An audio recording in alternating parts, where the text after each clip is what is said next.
La chefferie en pays bamléké, au Cameroun où je suis né, et en Afrique en général, avant l'arrivée des colons, étaient des États en miniature. Ce qu'on appelait les royaumes, c'était des États en miniature avec tout ce qu'un État peut avoir dans sa constitution. C'est-à-dire, c'était des États avec justice, avec l'armée, avec tout ce qu'un État peut contenir. Donc, ce n'est qu'à l'arrivée des colons qu'on a vu le pouvoir de ces États diminuer.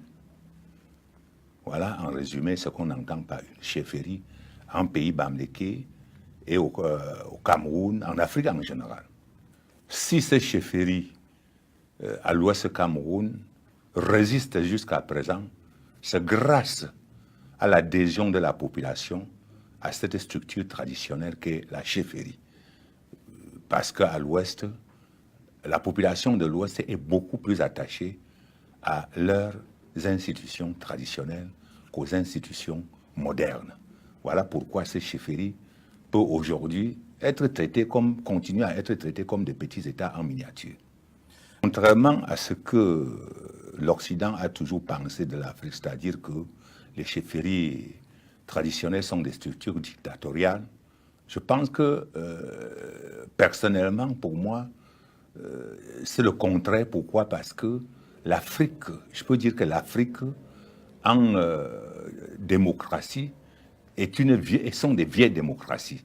C'est pour cette raison, quand vous posez la question de savoir si les chefferies traditionnelles sont calquées sur le type occidental, je dirais que plutôt l'Occident a calqué sur le type africain son style de démocratie. Et c'est ça qui a fait sa vie jusqu'à présent. Pourquoi? Parce que avant l'Occident, ces institutions ont fait des siècles. Et si elle a continué à faire des siècles, c'est justement parce que le peuple était adhéré et était satisfait de services dont ces institutions, bien qu'étant traitées de dictatoriales, rendaient au peuple. C'est pourquoi ça a toujours rencontré l'adhésion du peuple. Et c'est pour cette raison que, à l'ouest Cameroun, par exemple, ces institutions continuent à être soutenues par le peuple. Donc, ce sont des institutions purement démocratiques. Il n'y a pas question de dire que est-ce que c'est calqué sur le type occidental? Non, je peux dire que, au contraire, le type, quand on parle de l'Occident, l'Occident a plutôt calqué, parce que c'est l'Occident qui a traité les assemblées consultatives dans les chefferies de l'Ouest au Cameroun comme des sociétés secrètes. C'était des assemblées consultatives et non des sociétés secrètes telles qu'on les avait traitées. Et voilà le type de démocratie qui permettait au roi de prendre des décisions. Il ratifiait, mais il ne décidait pas. Mais en traitant les assemblées consultatives, des assemblées secrètes, c'est donc dire c'était une façon de transformer cela en dictature, alors que personnellement, par rapport à mon expérience, ce n'était pas ça.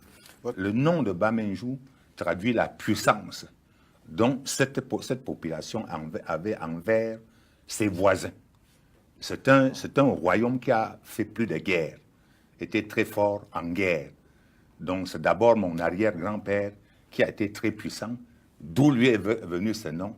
Ça veut dire que quand il se décidait à vous attaquer, qui qu'en soit ce que vous pouvez faire, il s'en sortait avec vous.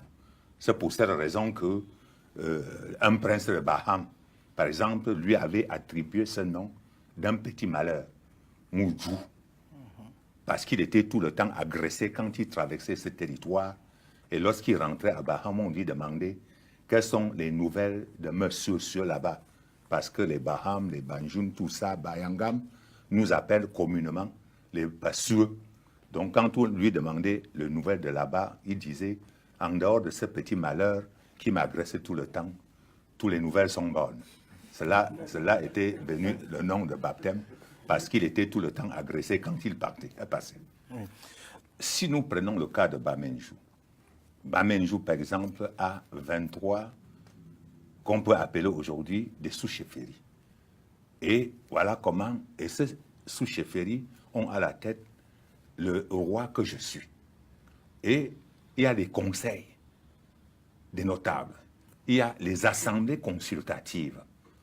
Une, au moins, par jour, sur les 8 jours de la semaine bamléké. Donc, quand il faut prendre une décision, le roi procède d'abord par consulter ses assemblées avant de soumettre à l'appréciation du Conseil des notables. Bon, contrairement à ce qu'on pratique maintenant, qui est le contraire de la réalité. Parce qu'actuellement, tout est confondu. On ne respecte plus les règles traditionnelles. C'est pourquoi ces décisions sont tantôt avec des connotations politiques, ce qui ne reflète pas l'aspiration des populations. C'est plutôt l'aspiration de quelques individus qui aspirent à la politique, qui déforment ça dans leurs intérêts personnels. Sinon, démocratiquement, de par la tradition, les décisions étaient prises en fonction de la position de la majorité de la population, suite à une consultation qui se faisait à tour de rôle dans les associations, dans les sociétés, dans les assemblées consultatives. Or, actuellement, on se comporte comme si le chef s'est décidé tout seul, voilà, et que tout le monde marchait. C'est pourquoi on est en train, la chefferie traditionnelle est en train de se heurter à trop de difficultés, alors nous parlons. Asseoir mon autorité actuellement sur mes sujets dépend de ma manière de concevoir les choses. Voilà.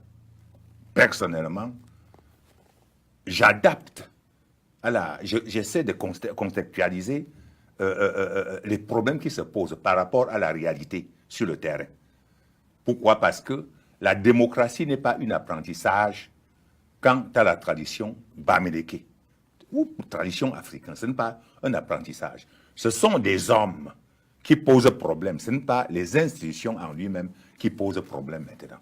Lorsque je suis dictateur, qu'on ne confond pas ma personne qui est dictateur et une institution traditionnelle qui n'est pas dictatoriale. Parce que je peux chercher à m'imposer, alors que de par nos institutions traditionnelles, le chef ne impose pas. Il consulte avant de prendre des décisions. Lorsque vous me posez, par exemple, asseoir mon autorité dépend de mes administrés, de la manière dont je traite les relations qui me lient à eux. Parce que les institutions traditionnelles ne sont pas une loi écrite, dont on a, contrairement à l'administration, où on applique les lois écrites. Les institutions traditionnelles dépendent de la manière dont les chefs entretiennent le rapport qui le lie à son peuple. Donc, le peuple le soumet par volonté et non par contrainte. J'ai eu souvent à critiquer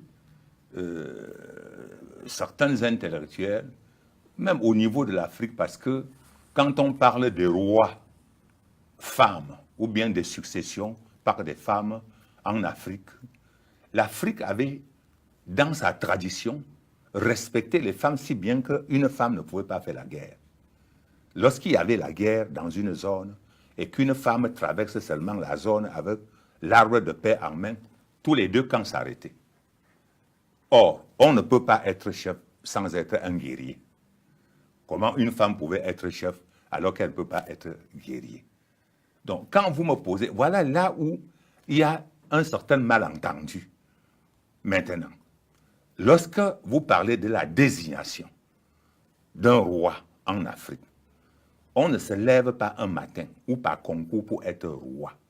J'ai eu à dire qu'on est né roi. On ne désigne pas le roi.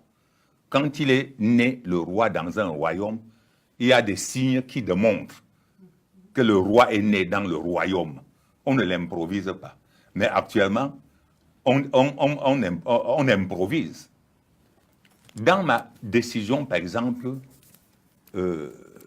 l'administration coloniale a homologué mon intronisation. Il ne m'a pas désigné. Non, il a homologué. C'est bien précisé qu'il a homologué mon intronisation qui se passait suivant les us et coutumes de Bamenjou. Mais c'est le contraire maintenant. On parle de la désignation alors qu'on ne désigne pas. En pays bamileke, la procédure d'abord, c'est le testament du défunt.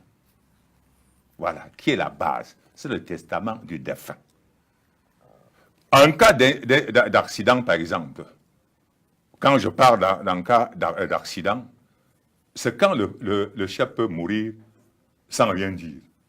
Mais je le dis, tout simplement, pourquoi? Parce que dans la vraie tradition bamléké, lorsqu'on est chef, le vrai chef prépare sa mort avant de mourir.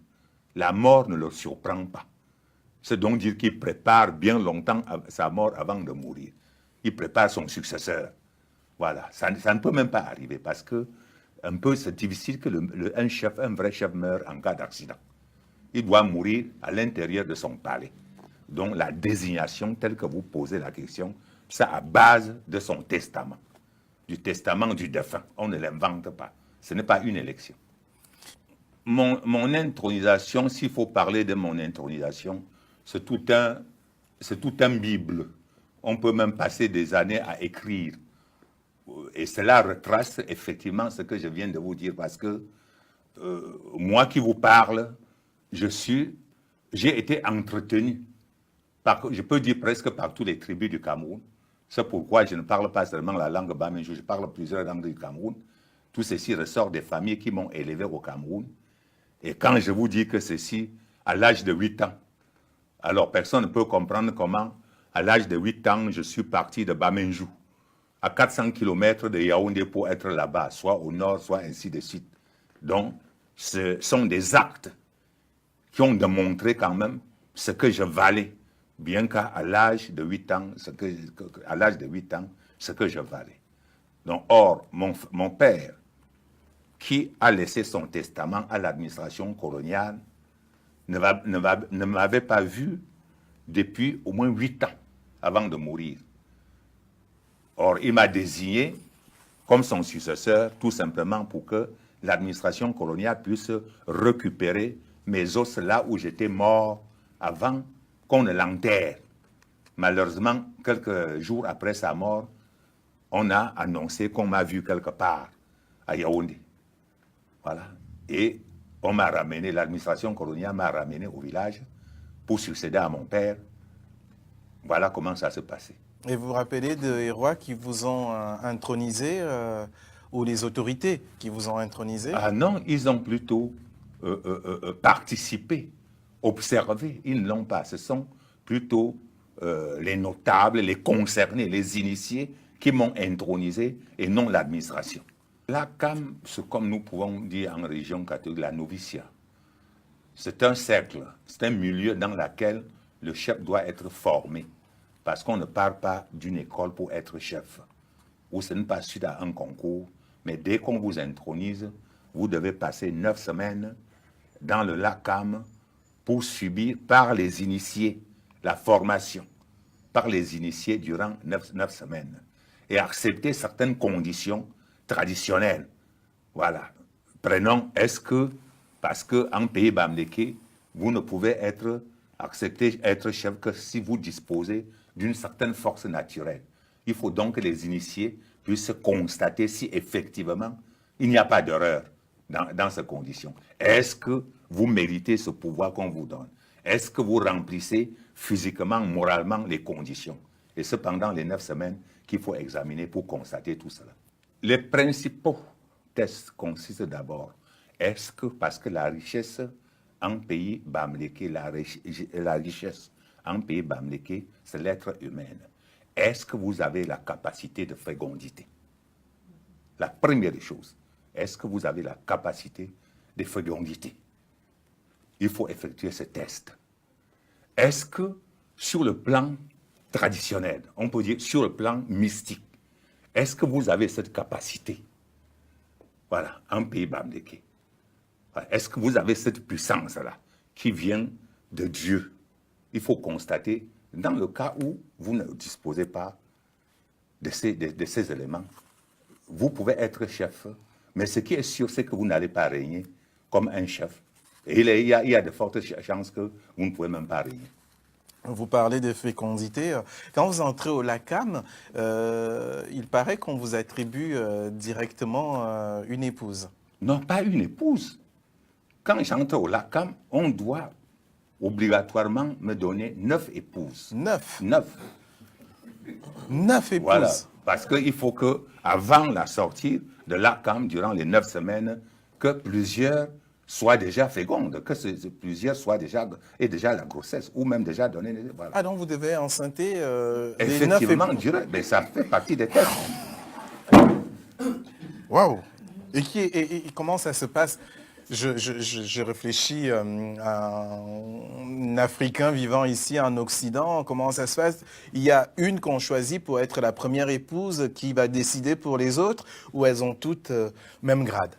Non, les fonctions sont reparties, si bien que personne n'envie à l'autre. Ça, c'est traditionnel. Il y a des postes de responsabilité bien hiérarchisés, si bien que personne n'envie. Ce sont les 9 premières qu'on est dans la noviciat ensemble, nous recevons les formations. Parce que même elles, dans l'exercice de mes fonctions, elles participent. Elles ont un rôle important à jouer et les fonctions sont bien reparties. La première femme, la deuxième, la troisième, ainsi de suite. Et qui est votre première épouse? Hein? Qui est votre première épouse? C'est une princesse de Baham. Ah, ça m'aide pas beaucoup, moi. Oui, mais parce que là, quand j'ai succédé à mon père, Oui. très jeune que j'étais, le feu Cheb Kamwa m'avait donné d'office 3 de ses filles. Ah oui? Ah. Mais ça concerne toute l'Afrique parce que nous sommes en train de nous laisser peut-être tromper tout en croyant que les autres ont fait mieux que nous. Quand nous sommes ici, à Paris par exemple, pourquoi jusqu'à aujourd'hui le palais de Louis XIV, le palais de Louvre, pourquoi l'on a conservé toute cette histoire-là jusqu'à nos jours? C'est parce que ça honore. Pourquoi nous parlons de la principauté de Monaco ici en France? Justement parce que c'est une des parties qui a su préserver sa culture. Mais aujourd'hui, on vous permet, on vous dit qu'il faut abandonner la vôtre. Voilà. Donc, je m'adresse plutôt à vous-même en tant que journaliste, à tous les jeunes africains. Pourquoi? Parce que quand je prends l'exemple du respect de nos morts, de nos crânes, où les autres viendront vous dire que c'est parce que tu ne dois pas faire le sacrifice sur la tête de ton père qui est mort, tout ça. Bon, c'est pour ces raisons que dans d'autres cérémonies, j'ai eu à poser la question de savoir qu'est-ce que nous appelons les reliques, qu'est-ce que nous appelons les catacombes. Voilà. Qu'est-ce que nous appelons les reliques?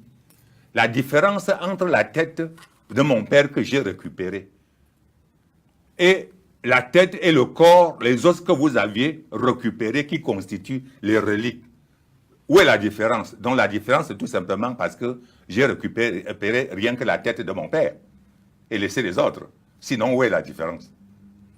La case traditionnelle que j'ai conservée, les crânes de mes parents.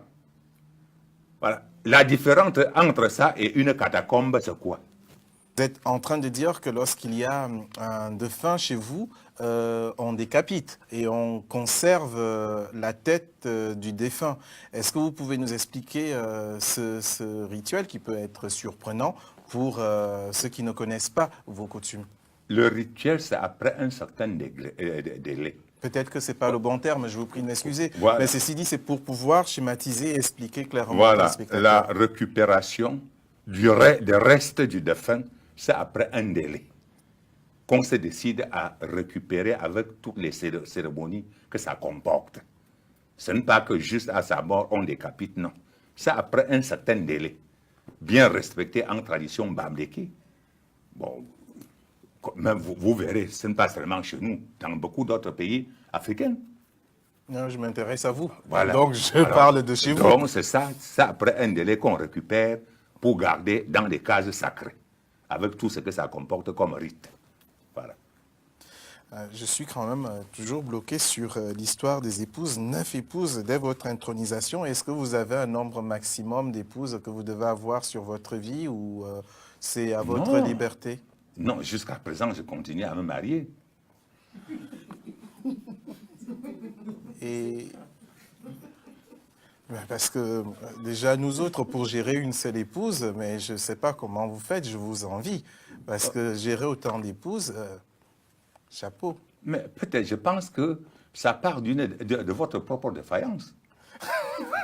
Oui, ne pas être capable de gérer votre épouse. Bon, comment vous faites? Parce que quand vous aviez parlé de plusieurs bureaux, Mais quand vous avez 10 bureaux, vous gérez les 10 bureaux. Mais moi, je préfère les gérer, avoir toutes mes femmes chez moi. Je ne préfère pas avoir des bureaux ailleurs. Il n'y a pas question d'une certaine particularité, mais celui qui parmi mes enfants est le futur roi est né avec ce don. Si bien que la formation et la culture est donnée à l'ensemble de mes enfants. Il n'y a pas une distinction entre les deux. Mais ce qui est sûr, celui-là assimile, il a la faculté d'assimiler cette formation plus mieux que les autres. Mais est-ce que, en fait, là où j'essaye de savoir, c'est même si il naît avec des dons, j'imagine c'est forcément vos enfants, donc ils ont déjà vos capacités. Comment est-ce que vous faites pour déceler parmi ces enfants celui qui sort du lot, puisqu'ils sont déjà eux-mêmes au sommet de l'échelle? Il y a plusieurs indices à partir de sa naissance qui lui permet de sortir de l'eau et qui se fait même distinguer pour les curieux, de manière qu'on n'a pas besoin à chercher, parce qu'il a ça part de sa naissance. Donc, quand on les donne une formation, je donne à l'ensemble de mes enfants, ils sont dans les universités du Cameroun, mais il n'y a pas un qui est personnellement indiqué pour n'aller à l'université que seul. Mais on verrait parmi 20 qu'il y a parmi les 20, il y a un de rares qui se démarque du lot. Voilà. Mais ce n'est pas quelqu'un qui l'a fait à l'école, qui soit le premier. Je ne souhaite pas qu'on l'interprète ainsi, parce que combattre le célibat, je ne pense pas que c'était... Je vous ai dit ici que en pays bamléké, la première richesse, c'est l'être humain. Voilà. Quand un bamléké avait 10 femmes, 20 enfants, 50 enfants, on disait qu'il est riche. Ce n'était pas parce qu'il avait beaucoup d'argent. C'était parce qu'il avait beaucoup d'êtres humains. C'est pour cette raison que le chef lui-même, en tant que chef, doit être le premier exemple. Voilà. Un être humain, beaucoup d'enfants, tout ça, voilà. Vous pouvez imaginer que j'ai combien d'enfants aujourd'hui? Je ne sais pas. J'allais vous poser la question. Je ne sais même pas combien de femmes vous avez aujourd'hui. J'ai 36 femmes. Je pense que l'occasion qui m'est offerte ce soir n'est pas tellement pour parler de ce sujet. Pourquoi? Parce que je suis beaucoup plus concerné quand il faut parler de la résistance de cette époque-là. Mais j'aurais préféré ne m'arrêter que sur la culture africaine et bamléké ce soir. Pas parce que je ne peux pas, mais si vous m'aurez invité pour parler de la politique camerounaise, africaine, vraiment j'aurais été très d'accord pour parler de ça, parce que je suis un concerné.